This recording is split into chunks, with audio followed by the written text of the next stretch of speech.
என்ன பண்ணியிருக்காங்க பார்க்கலான்னு சொல்லிட்டு வந்தோம். மிர்ச்சி சிவா ரொம்ப நாளாச்சு.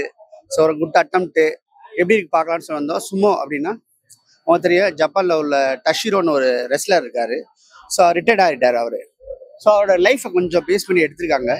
அவர் பிடிக்காதவங்க என்ன செய்றாங்க, அந்த நாட்டில் இருந்தாருன்னா நம்மளுக்கு பேர் வராதுன்னு சொல்லிட்டு என்ன செய்றாங்க, கடலை தூக்கி போட்டுறாங்க. அவர் என்ன செய்றாருன்னா இந்தியா கடற்கரை சென்னை கடற்கரை ஒதுங்கிறாரு. ஸோ அதை எடுத்து பார்த்துட்டு யாருன்னு சொல்லிட்டு அவர் கொண்டு போய் ஜப்பானில் போய் விட போறாரு. இதுக்கெல்லாம் என்ன நடந்துச்சுங்கிறத சுவாரஸ்யமாக சொல்லணும். ஆனால் சொல்லலை. ஏன் அப்படி கேட்டேன்னா, விளையாட்டு சம்பந்தமா தமிழ்நாட்டில் எந்த படம் வந்தாலும் தமிழில் வந்து ஹிட்டு. உதாரணத்துக்கு வந்து கில்லி, கபடியை வச்சு வெண்ணிலா கபடி குழு. ஸோ இந்த மாதிரி நம்ம தமிழ் மண்ணோட கலாச்சாரத்துல ஒன்றுற எல்லா படமே சூப்பர் ஹிட் படம். ஸோ அதை நம்பி எடுத்திருப்பாங்க போல. என்ன அது துரதிருஷ்டவசமா என்ன சொன்னா, அந்த சுமோங்கிறது வந்து நம்ம கலாச்சாரத்துல இல்லாதனால அதை நம்ம சுத்தமா கனெக்ட் ஆகலை. ஸோ அதுதான் படத்தோட வீக்னஸ். ஆனால் கிளைமேக்ஸ்ல பார்த்தீங்கன்னா அந்த சுமோ வந்து அவர் வந்து திரும்ப வந்து நாட்டுக்காண்டி விளையாடுறதுங்கிறது ஒரு நல்ல சிறப்பான அம்சமா இருந்தாலுமே நம்மளுக்கு கனெக்ட் ஆகாதது ரொம்ப துரதிஷ்டம் சொல்லலாம். One time watchable. காமெடிலாம் எதுவுமே இல்லை, அவ்வளோ ஒன்றும் பெருசா இல்லை. சிரிக்கிற வாய் விட்டு சிரிக்கிற அளவுக்கு இல்லை. இந்த படத்துல இல்லை, நேத்து படத்துலயும் இல்லை. கஷ்டப்பட்டுருக்காங்க. நல்ல பட்ஜெட் போட்டிருக்காரு.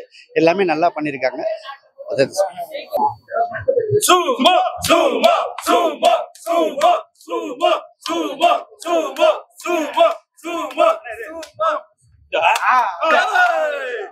விஜய் மாதிரி இருக்கு.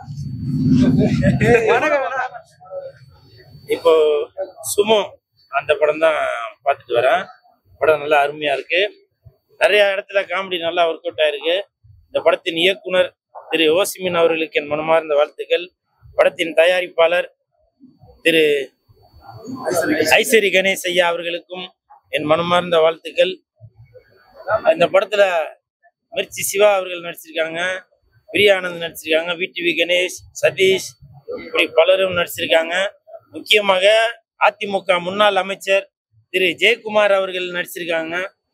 அவரோட நடிப்பு நல்லா அருமையா இருக்குது. ஒரு அதிமுக தொண்டர்களும் கண்டிப்பாக இந்த சுமோ படத்தை வந்து பார்க்கணும்.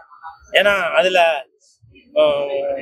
பாடல்கள், ஆமா, ஜெயக்குமார் சார் வந்து எப்படிலாம் பாட்டு பாடியிருக்காரு, எப்படிலாம் காமெடி பண்ணியிருக்காரு அப்படின்னு இந்த படம் பார்க்கும்போது தெரியும். ஸோ இந்த படத்தை பாருங்க, என்ஜாய் பண்ணுங்க. அதே மாதிரி இவ்வளவு நாளா என் தலைவன் எஸ்டிஆர் அவர்கள் நடித்துள்ள படத்துக்கு நான் ஒரு வசனம் சொல்லிட்டே இருப்பேன். இதுக்கு முன்னாடி பாத்தீங்கன்னாக்கா மாநாடு தானே தலைவன் எஸ்டிஆரின் மாநாடு, எல்லாரும் கொஞ்சம் எல்லாரும் வழிய விடு அப்படின்னு சொல்லிட்டு இருந்தேன். அதன் பிறகு வெந்து தணிந்தது காடு, தலைவனுக்கு வணக்கத்தை போடு அப்படின்னு சொல்லியிருப்பேன். அதன் பிறகு எஸ்டிஆரின் 10 தலை, கூல் சுரேஷ் அப்படின்னு சொல்லியிருந்தான். அதன் பிறகு இப்போ வந்து தக் லைஃப் அந்த படம் வருது. எஸ்டிஆர் நடித்துள்ள தக் லைஃப். இனிமே உங்களுக்கு குட் லைஃப். என்டர்டைன்மெண்டா இருக்கு. ஃபர்ஸ்ட் ஹாஃப் ஃபுல்லா வந்து காமெடியா இருந்தது, நல்லா சிரிக்கலாம் வந்தா. செகண்ட் ஹாஃப் கொஞ்சம் ஆக்ஷன் சீன்லாம் இருக்கு, நல்லா இருக்கு படம். நல்லா இருக்கு. சிவா வந்து எப்படி அவரு கோத்துராலா இல்ல, அவர் பிரதரு எல்லாமே ஒரு எப்படி சொல்றது நல்லா பண்ணிருக்காங்க ப்ரோ. படம் ஆக்டிங்லாம் சிவா ஆக்டிங்லாம் சூப்பரா இருக்கு ப்ரோ. மியூசிக் யாரு மியூசிக்னு தெரியல, ஆனா நல்லா இருக்கு மியூசிக் எல்லாம். காமெடிக்கு பஞ்சமே இல்லை ப்ரோ. வந்து பார்த்து சின்ன ஃபர்ஸ்ட் ஹாஃப் ஃபுல்லா. ஆமா, எப்பவுமே அவர் காமெடி இருக்குது, ஃபுல்லா இருக்குது. ஃபர்ஸ்ட் ஹாஃப் ஃபுல்லா பார்க்கலாம். நல்லா ஸ்கிரீன் பிளே எல்லாம் நல்லா இருக்கு. ஜப்பானுடைய கொடியும் நேஷனல் கொடியும் கிளைமேக்ஸ்ல சிவா முடிக்கிறா போல. இப்ப சமீப காலம் ஒரு வாரத்துக்கு முன்னாடி தீவிரவாதம் இருந்ததா இல்லையா? டேய், நீ எந்த நாடா இருந்தாலும் சரி, இந்தியா உள்ள வந்துட்டா, தமிழ்நாட்டுல நீங்க வந்துட்டா, வந்தாழ வாழ வைக்க தமிழ்நாடுறா.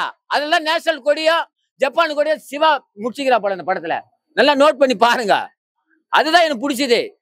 நம்ம நிறைய படம் பார்த்துருப்போம், அந்த நேஷனல் கொடியை காமிச்சோன்னா ஒரு தன்னம்பிக்கை வருது இல்ல. அதான் வந்தாரா வாழ வைக்கம் இந்தியா.